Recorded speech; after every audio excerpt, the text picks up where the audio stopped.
edde ebisajja bye NRM byagambanga nti opposition abantu abali mu opposition ya Uganda babi nnyo n'okusinga Museveni. Wallahi ago galinga mazima. Ebisajja bino ebiri mu opposition ebyo ebisajja bibi nnyo naddala ebiruddemu bye byalyamu ne Besigye olukwe.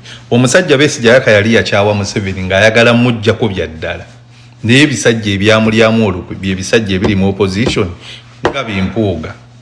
Ndabye empuuga video ye ng'agamba ekyamugana okujja okwesimbawo ku bwa president nti Bobi Wine yali ajja mwekwasa n'amuyita Mr. Byekwaso.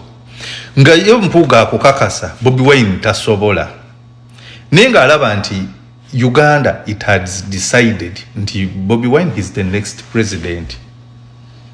Nti ne fiye eri mu police bakulaga nti bakkiriza nti Bobi Wine is the next president.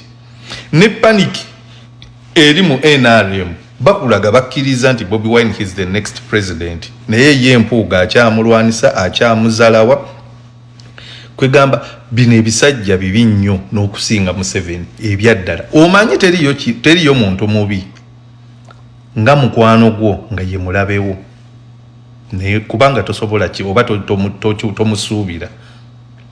Kirungi nnyo n'oba ne mulabewo ng'omumanyi nti ono mulabe wange, you can know how to deal with that person. Naye mukwano gwo buli wabanga ye mulabewo anti ozimba azimbulula be bampuuga ne n'akabinja ke bampuuga bammawu bakina kino ekisajja bino bimunyagwa. Ebyo ebisajja bibi nnyo n'okusinga Museveni kuba ebisajja ebyo byaleetera abantu abalala tebaafangayo nga bo balowooza nti waliwo abantu abali serious abagenda okujjako Museveni.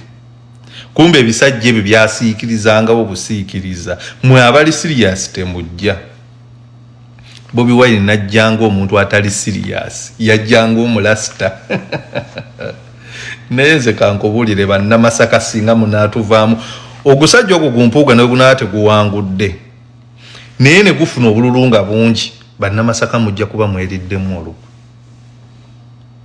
Singa mutugobera ebisajja nga bino mu politics wa Uganda byakina mpuuga byakina simanyikana ono omugalatiya ebyo bisajja kuba ekirungi ekiriwo nti abantu kati tebakyasobola kwekweka ebintu twabijjamu olusonyisonyi buli muntu bamutadde wayina okubeera kati abasajja tebakyayina bwe beebikka tubamanyi.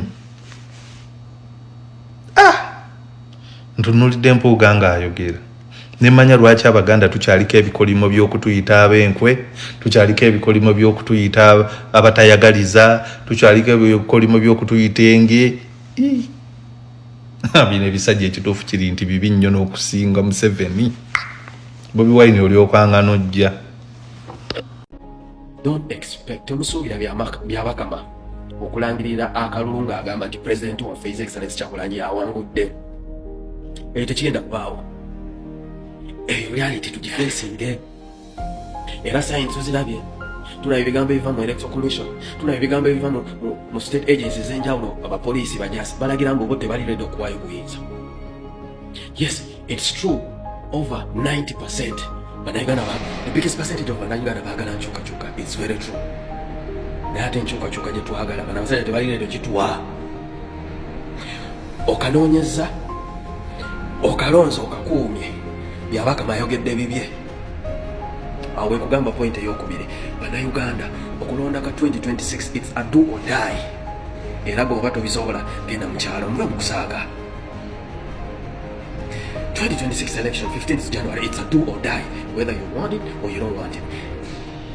Mulina okkiriza nti akalulu ke tugendamu Museveni bwe tutamugoba ne banne ekigenda kuddako. Eyo point yange ey'okubiri. Esooka nkugambye nti temusuubira byabaka mutulangirira. Ekyokubiri kalulu ke tugendamu it's a do or die. Either tulonda omusajja n'avaako mu kitabo ekyo mugumiikiriza ekiddako. Okitegeera kati naye okusatu uliriza bulungi kati kana akookusatu uliriza bulungi muganda wange.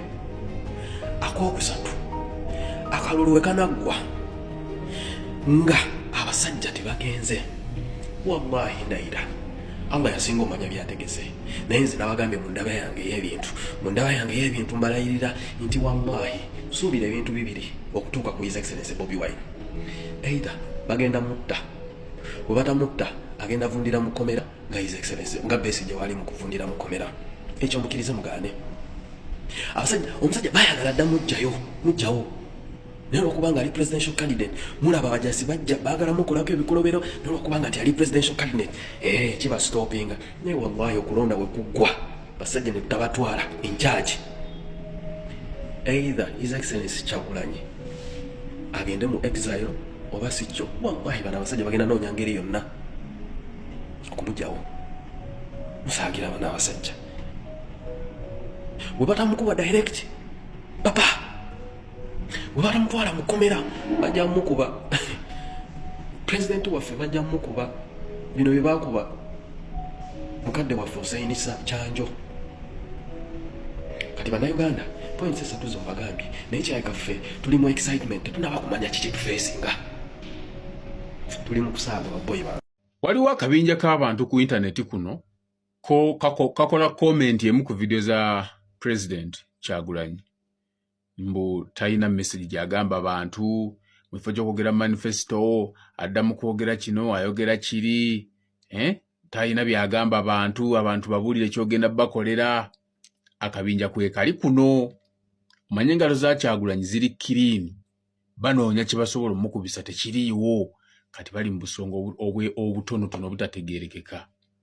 Manifesto ebeera technical principle egenda okugaidinga candidate oyo singa aba atuuse mu buyinza okukulembera eggwanga.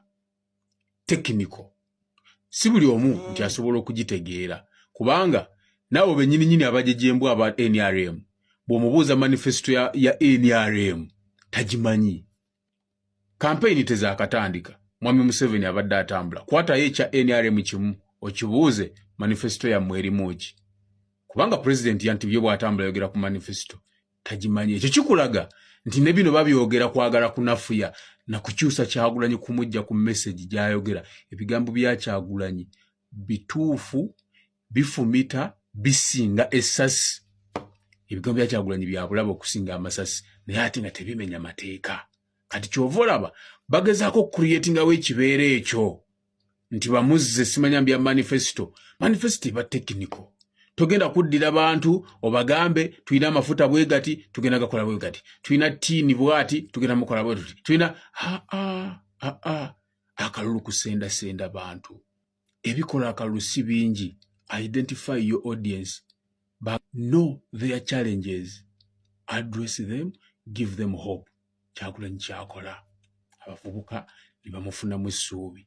Era bw'anaaba ayiseemu genda ku internet, manifesto gyeri, guiding principle gyeri gyagenda okugoberera ng'akulembera eggwanga lino. So ebyo bigambo byakunafuya bantu, so ebyo bigambo byagezaako kumujja ku mulamwa. Ne Kyagulanyi takyali mu level yammwe mbu mujja musetingira direction gy'anaakwata, yalina obbasetingira. Kyova olaba olw'okuba engalo ze nnyonjo temwina kye mumwogerako, nammwe mutandise okwagala omukuba enziro kulaale zammwe, naye reaction y'abantu mugiwulira. Abantu babiganye, temujja muwaayiza kuba bya bulimba. Naye ate advantage gy'alina nti tuli watunula bw'ati alaba Mwami Museveni gw'akoze. Buli wategerisa bweti asobola okugjawo ekigambo kyayogera.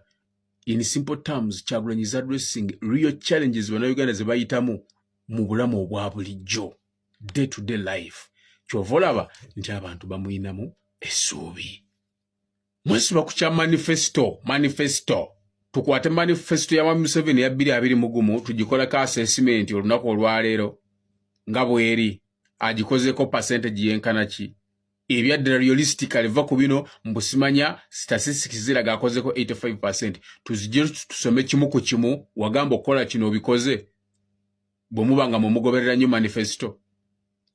Akaliro mukawulire. Muyina ekizibu nti Kyagulanyi bw'agenda mu kitundu ne bamwaniriza kibalya. Mulaba owammwe bw'ajja mu kitundu tewaba kumwaniriza. Naye ng'ate si kizibu ky'abantu abo babira kulaale. Abantu abo nabo tebaba na kizibu. Ensonga nnyangu nnyo, it is not even logical. Kubanga president wabajja for example ku NTC emubende noddira abantu n'obajja ekiboga